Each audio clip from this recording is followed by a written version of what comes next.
Pensez-vous que les États-Unis ont une stratégie claire dans cette guerre contre l'Iran ou qu'ils agissent sans stratégie?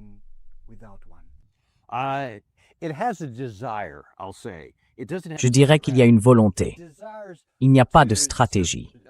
La volonté, c'est de soumettre les Iraniens, de les remettre dans une boîte, de prendre le contrôle du détroit d'Ormuz et de faire en sorte qu'ils ne représentent une menace pour personne dans la région et qu'ils n'aient jamais l'arme nucléaire.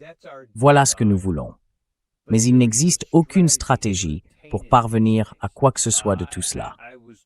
Moi, en tant que militaire ayant une expérience directe du combat, en tant que quelqu'un qui a combattu dans certaines de ces montagnes, entre l'Afghanistan et le Pakistan, par exemple.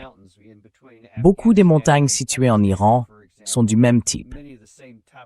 Je savais à quel point ce serait difficile, militairement, de conquérir un pays aussi vaste que la majeure partie de l'Europe occidentale, avec ce genre de chaîne de montagnes couvrant toute sa partie occidentale.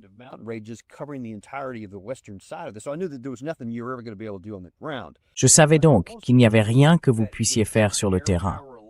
Mais je savais aussi qu'avec la seule puissance aérienne, on ne peut pas soumettre un pays de cette nature, doté de ce type de capacité défensive. Surtout quand il avait anticipé cela depuis 2 décennies et qu'il avait pris toutes sortes de dispositions. Construction de cavernes souterraines, d'installations de production, de sites de stockage, de capacités de fabrication pour ces drones et ces missiles. Il n'y a aucun moyen de les vaincre, parce que ce genre d'installation est conçu non seulement pour résister aux Tomahawk, aux missiles de croisière JASSM, aux PRSM ou aux ATACMS, enfin à tous ces missiles offensifs. Elles sont conçues pour survivre à tout cela.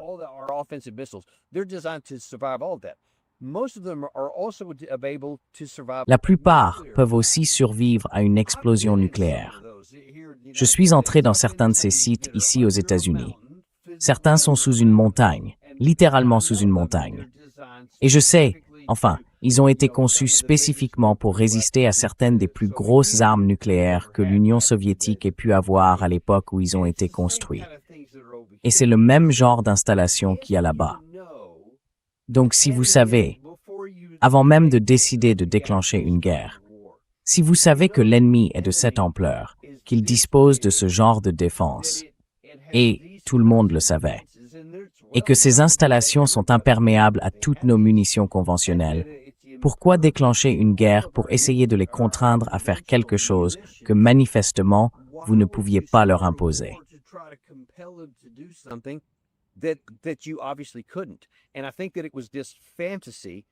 Et je pense que c'est ce fantasme, encouragé par Benjamin Netanyahou, qui disait « si on assassine leurs dirigeants, ce sera comme ce qui s'est passé avec Maduro, au Venezuela. Vous y êtes allé, vous l'avez attrapé et vous l'avez fait sortir. Et une fois que vous l'avez fait sortir, vous avez pris le contrôle de tout le gouvernement. Ils vous ont pratiquement livré le pays. La même chose se produira ici. Or, quiconque pense que le Venezuela ressemble à l'Iran n'a prêté aucune attention. Je veux dire, la culture, l'histoire, la religion, leurs expériences, tout ce qui s'est passé au cours des 47 dernières années, tout cela est radicalement différent de ce qu'on trouve au Venezuela. Et vous n'avez pas une personne à l'intérieur qui pourrait aider à faciliter cela, comme nous en avions au Venezuela.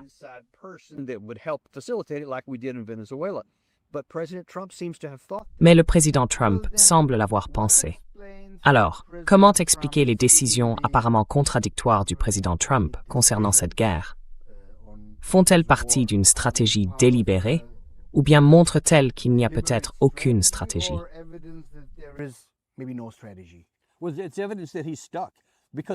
C'est la preuve qu'il est coincé. Parce que selon moi, quand il a lancé la guerre le 28 février, notre sort était scellé. Nous avons perdu cette guerre.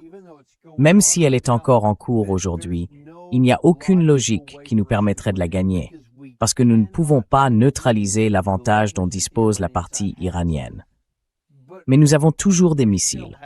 Nous avons toujours des avions, des porte-avions et tout ce genre de choses. Donc, ça donne l'impression que c'est encore possible.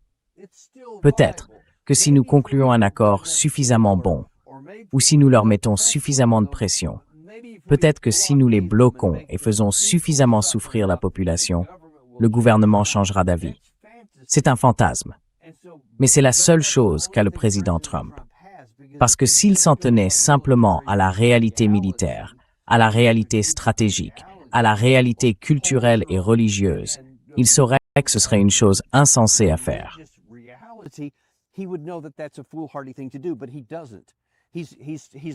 Mais ce n'est pas le cas.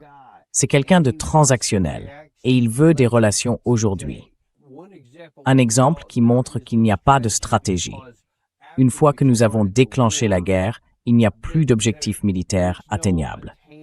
Alors, quels que soient vos désirs initiaux, vous ne pouvez plus les obtenir parce que vous vous heurtez désormais à la réalité. Il essaye donc maintenant de trouver une porte de sortie. Mais même avec cette compréhension, il n'arrive pas à adopter une vision rationnelle et cohérente. On aurait pensé que toute personne rationnelle aurait considéré que lorsqu'il a obtenu la signature du protocole d'accord le 17 juin, cela lui offrait une porte de sortie.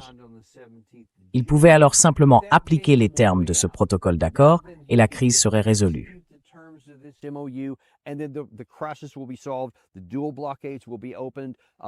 Les deux blocus seront levés. Le détroit d'Ormuz pourra de nouveau être ouvert. Dans les termes signés par Trump, il était dit que l'Iran avait le contrôle administratif du détroit d'Ormuz, mais qu'il ne pouvait percevoir aucun droit pendant 60 jours. Et l'Iran a accepté cela. Mais il n'a accepté qu'un seul mot-clé, seulement pendant 60 jours. Ensuite, il disait publiquement qu'ils allaient percevoir des droits de l'autre côté. Mais pas pendant ces 60 jours. Or, il n'était fait mention des États-Unis nulle part. Nous n'avons eu aucun droit de regard. Cela a simplement été confié à l'Iran, avec Oman, pour décider comment cela fonctionnerait. Et nous leur avons donné 30 jours pour élaborer un plan afin de le faire. 30 jours sur les 60.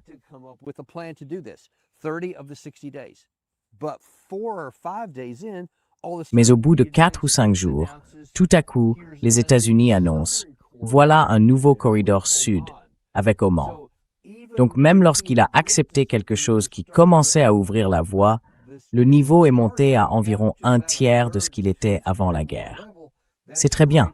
Beaucoup de marchandises sont passées immédiatement, dès le premier jour. Cela allait donc dans le sens où Trump pouvait au moins trouver une sortie crédible du désastre qui avait été déclenché. Et il a annulé ça. Or, des gens ici à Washington, D.C., qui sont au courant, me disent qu'il a subi un feu nourri de la part de tous ces faucons de guerre, de son propre camp, au sein même de son entourage, et bien sûr de la part de nombreux Israéliens.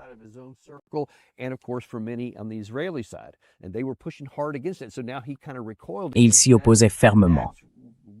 Alors maintenant, il s'est en quelque sorte braqué contre ça. Et c'est apparemment la raison pour laquelle il a changé les termes et s'est lui-même ajouté au paragraphe 5. Il n'a jamais obligé Israël à appliquer le paragraphe 1 qui concernait le Liban. Il devait y avoir un cessez-le-feu sur tous les fronts, etc. Et on n'en est même jamais arrivé là. Et on ne leur a pas donné 30 jours du tout. On ne leur a même pas donné 5 jours avant d'y entrer. Trump n'a qu'un seul objectif. Maintenant, il ne peut pas l'atteindre. Alors il a une autre condition, puis il annule celle-là. Donc il est si facilement influençable. Il prend une décision, puis quelqu'un lui parle. Il la retire. Regardez ce qui s'est passé avec l'Arabie Saoudite.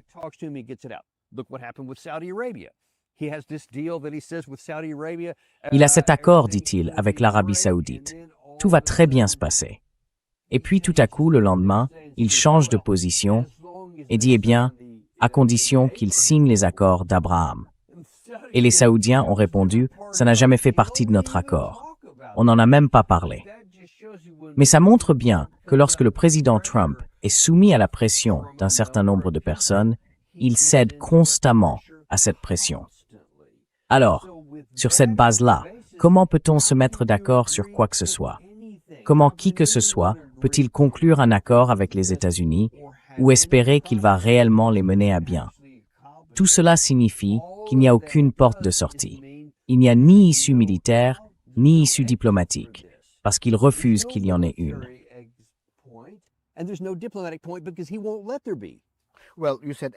Eh bien, vous avez parlé d'une sortie.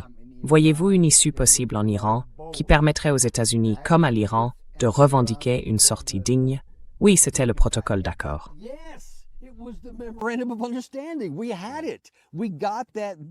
On l'avait. On avait obtenu cet accord.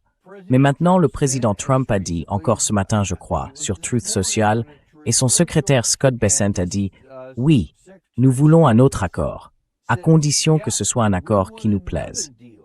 Donc, on discute, on veut un accord. Et évidemment, si on réfléchit rationnellement, on se dit, vous aviez déjà un accord. De quel accord parlez-vous maintenant? Pourquoi la partie iranienne négocierait-elle un nouvel accord, différent de celui qu'elle venait tout juste de conclure il y a 2 mois? C'est irrationnel. Ça n'a absolument aucun sens. Et pourtant, c'est ce qu'il essaie de faire. Ce qui veut dire que ça va échouer. Parce que la partie iranienne a le levier. Le levier militaire, avec toutes ces villes de missiles qu'elle possède, en plus d'une demi-douzaine d'autres moyens possibles de contrôler les détroits.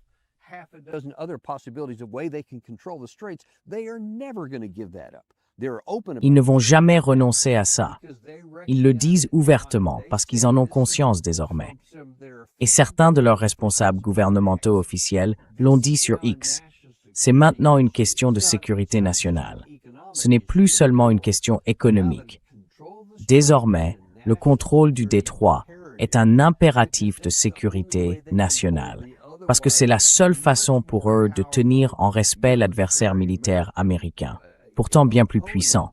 Et ils voient que ça fonctionne. Donc il serait irrationnel de négocier là-dessus, et ils ne sont pas irrationnels. Ils ne le feront donc pas.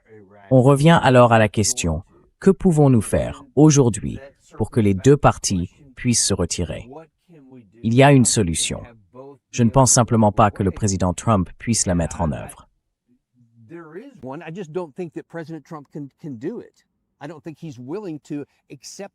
Je ne pense pas qu'il soit disposé à accepter un tel résultat. Ce qui signifie que la seule possibilité logique, c'est simplement de prolonger le statu quo. Mais ça non plus, ce n'est pas tenable, à cause de la disparition des produits pétroliers du marché mondial. On ne peut pas revenir là-dessus avec le temps. Et toutes ces réserves stratégiques de pétrole diminuent peu à peu. C'est ce qui nous a évité une crise jusqu'à présent. Mais ça ne règle rien pour le carburant d'aviation, le diesel, les engrais et ainsi de suite. Les réserves stratégiques de pétrole ne peuvent déjà pas couvrir cela. Mais si on continue comme ça, à repousser le problème, le coût va continuer d'augmenter. Jusqu'au jour où ces réserves seront épuisées et où on ne pourra plus les utiliser. Et là, tout à coup, il ne restera plus qu'une pénurie d'approvisionnement. Or, on ne peut pas avoir d'activité économique sans pétrole.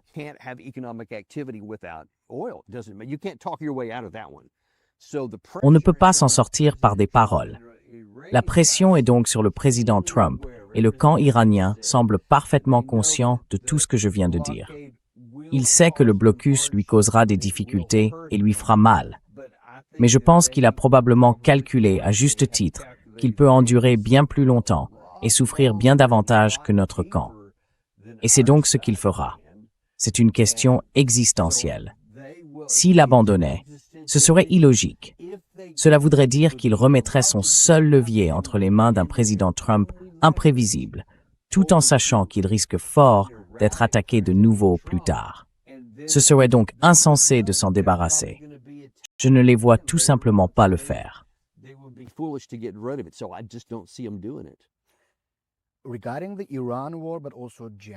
Concernant la guerre en Iran, mais aussi de manière générale, je suis curieux d'avoir votre avis. Comment évaluez-vous les relations entre les États-Unis et Israël? Je veux dire, il y a tellement de commentaires, de rumeurs, et ainsi de suite. Quelle est l'influence d'Israël aux États-Unis sur la politique américaine, et ainsi de suite? Certains disent qu'il y a désormais une fracture. D'autres disent qu'Israël est puissant, que cela n'a jamais été fort dans l'histoire qu'aujourd'hui. Donc,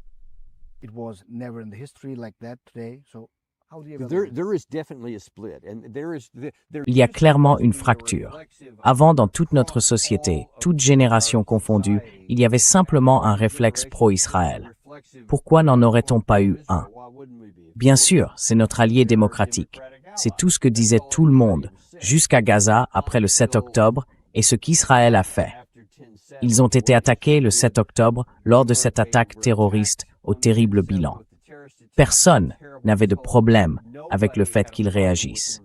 C'est ce que n'importe qui aurait fait. Ce qui a posé problème, c'est ce qui s'est passé ensuite. Et tous les éléments semblent indiquer qu'Israël a exploité cette occasion pour commencer à détruire la bande de Gaza, à accentuer la pression en Cisjordanie, etc., avec davantage de colons qui s'y installent, et maintenant des discussions sur l'annexion de ce territoire, etc.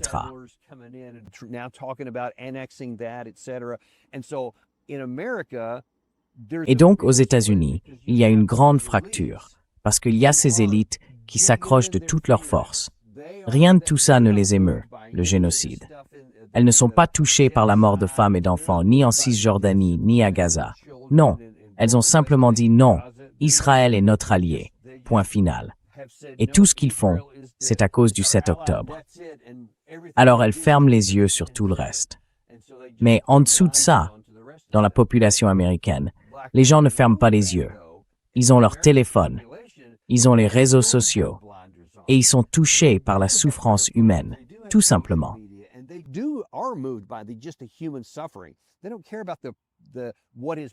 Ils ne se préoccupent pas de ce qui s'est passé avant, vous voyez, ni de cette tendance à l'introspection. Ils ne sont plus dans l'introspection. Alors ils exercent de plus en plus de pression sur les élites, par la base. Mais ces élites ont, vous savez, rendu leur tradition, leur histoire et leur position non négociables autour d'un contrôle ferme d'Israël. Et Israël, bien sûr, ne va pas y renoncer. Donc ils vont continuer à mettre plus d'argent. Ils vont continuer à exercer davantage de pression, et ainsi de suite. Mais beaucoup de ces gens-là, je vais vous le dire, ces élites dont je parle en Amérique, ne sont pas forcément, ce n'est pas comme si elles étaient simplement achetées et payées.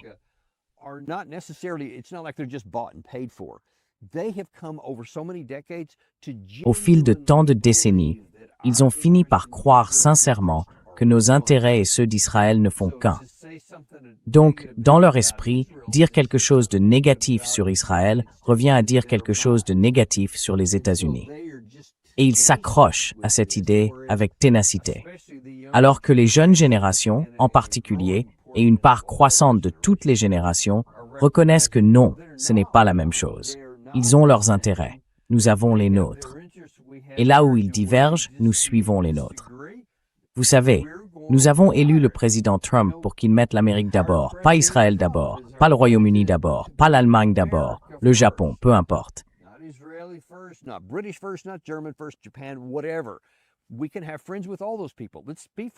Nous pouvons être amis avec tous ces gens-là. Soyons amis avec Israël, mais pas en priorité. Alors ils sont en colère contre ces autres personnes qui, de toute évidence, sacrifient les besoins de l'Amérique en nous entraînant dans une guerre que nous n'aurions jamais dû mener et qui n'avait rien à voir avec notre intérêt national. Les gens le voient. Il y a maintenant des Américains morts à cause de ça. 600 blessés, au moins officiellement.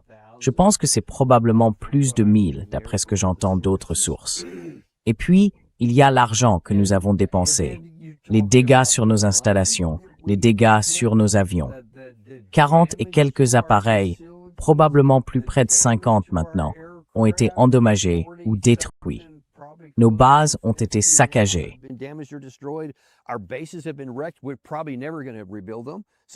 On ne les reconstruira probablement jamais. Donc, dans la région, on a perdu notre influence géopolitique au profit de l'Arabie saoudite, du Qatar, des Émirats arabes unis et du Koweït. Je veux dire, je doute que ces relations soient un jour rétablies à ce qu'elles étaient. Pourquoi le seraient-elles? Parce que tout le principe de tout ça, c'était de les protéger, de pouvoir les protéger. On n'a même pas été capable de nous protéger nous-mêmes. Et on ne les a pas protégés non plus. Donc je pense que quand tout ça sera terminé, il y aura un réalignement, d'une manière ou d'une autre. Toutes ces choses nous sont donc défavorables. Mais les gens ne voient encore rien de tout ça. Ils ne voient toujours que les 50 dernières années, ou peu importe, en fait depuis 1948, de façon presque réflexe.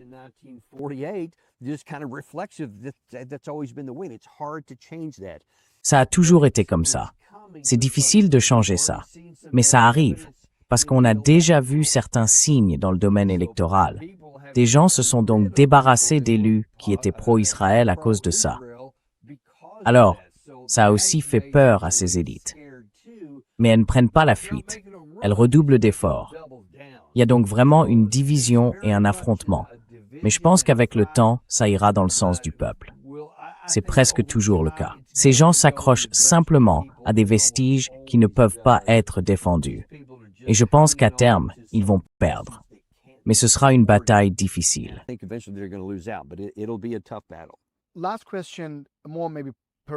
Dernière question, peut-être un peu plus personnelle. Tulsi Gabbard aurait voulu vous confier un poste important dans le renseignement, mais cette nomination a été retirée après des objections à vos positions, je crois, sur Israël et l'Iran. Que s'est-il passé? Pouvez-vous l'expliquer? Et qu'est-ce que cela nous dit des rapports de force au sein de l'administration Trump?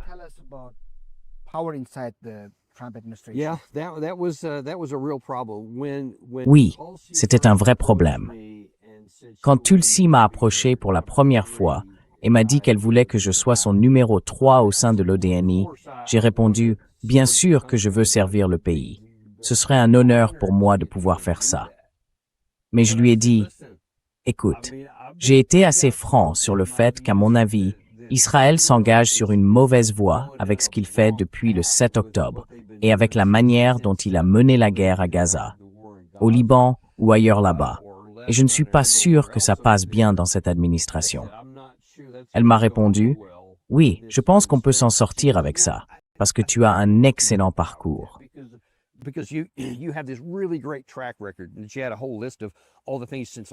Et elle avait toute une liste de toutes les choses dont je parle depuis genre 2009, et elles se sont toutes réalisées. Alors elle s'est dit, ça prendra le dessus sur certains de ces autres trucs.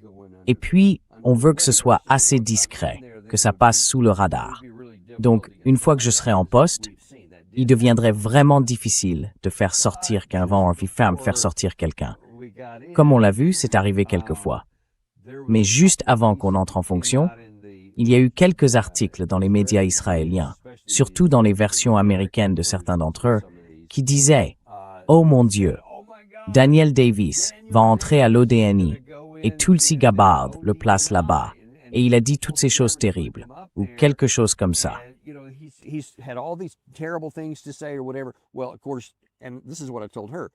Et bien sûr, et c'est ce que je lui ai dit, je n'ai jamais changé d'avis et je ne l'ai édulcoré pour rien d'autre. J'ai dit, écoutez, les politiques israéliennes sont distinctes des Juifs, distinctes des Israéliens, mais les politiques de Benjamin Netanyahou sont néfastes pour Israël. Et s'il continue sur cette voie, il nuira à son propre pays et nous entraînera avec lui. Donc je m'y oppose, parce que je suis l'Amérique d'abord. C'est ce que le président de ce pays a dit être sa ligne, donc ça devrait très bien s'accorder. Mais il y avait trop de gens au sein de son administration qui ne sont pas l'Amérique d'abord. Catégoriquement, ils ne le sont pas. Ils sont Israël d'abord. Et s'il y a le moindre désaccord, ils ne veulent absolument aucune dissidence.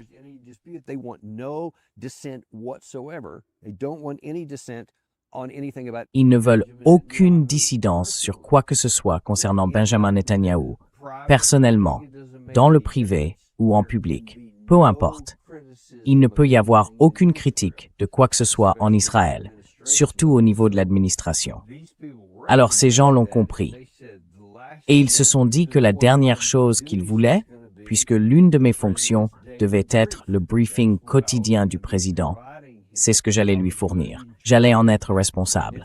C'était un type qui allait dire la vérité sur Israël, si la vérité était que c'était mauvais pour notre pays. Alors ils ont fait tout ce qu'ils pouvaient. Puis Laura Loomer s'en est mêlée. Et ensuite, elle a simplement diffusé des choses une fois.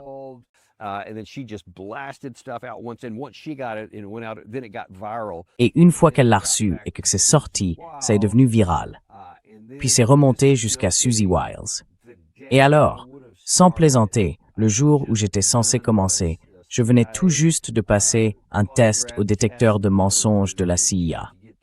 Vous savez, celui qu'il faut passer pour avoir accès aux informations top secrètes. Je suis sorti de ce test et j'ai repris mon téléphone. Parce qu'il faut l'éteindre et le mettre dans un casier. Vous savez, pour ces trucs classifiés. J'allais le rallumer pour dire à Tulsi, « Bonne nouvelle, je l'ai réussi. Je peux aller directement au bureau et commencer les formalités d'intégration. » Et à la seconde où je l'ai rallumé, il s'est mis à exploser de messages de tout le monde. Il y en avait 3 ou 4 d'elles. Et je me suis dit, « Mais qu'est-ce qui se passe? » Et c'est là qu'un autre papier à charge est sorti.